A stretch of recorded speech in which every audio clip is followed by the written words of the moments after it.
মোমবাতিটাও শেষে গিয়ে বুঝতে পারে ওকে যে ধ্বংস করেছে সে তার খুব কাছের মানুষ ছিল, তার বুকের ভিতরেই সে ছিল। কারণ আমরাকে যদি এই পৃথিবীতে সবচাইতে বেশি কেউ কষ্ট দিতে পারে সেটা আমাদের প্রিয় মানুষই হবে। যেমন আমার ওয়াইফকে যদি কেউ কষ্ট দিতে পারে তো সেটা একমাত্র আমি হব, কারণ আমি ওর কাছের মানুষ। আর আমরা মানুষ কি অদ্ভুত, তাই না?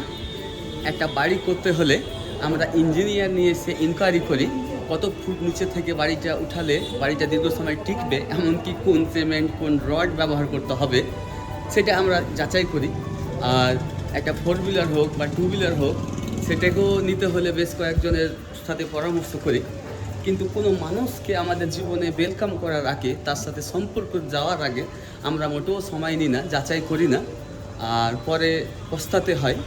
তো এই পৃথিবীতে আমাকে যদি জিজ্ঞাসা করা হয় সবচাইতে অদ্ভুত কাজ কী, তো আমি এক বাক্যেই বলবো মানুষ চিনা। কারণ মানুষ চিনার কোনো বুদ্ধি বিদ্যা বই এখন পর্যন্ত পাওয়া যায়নি।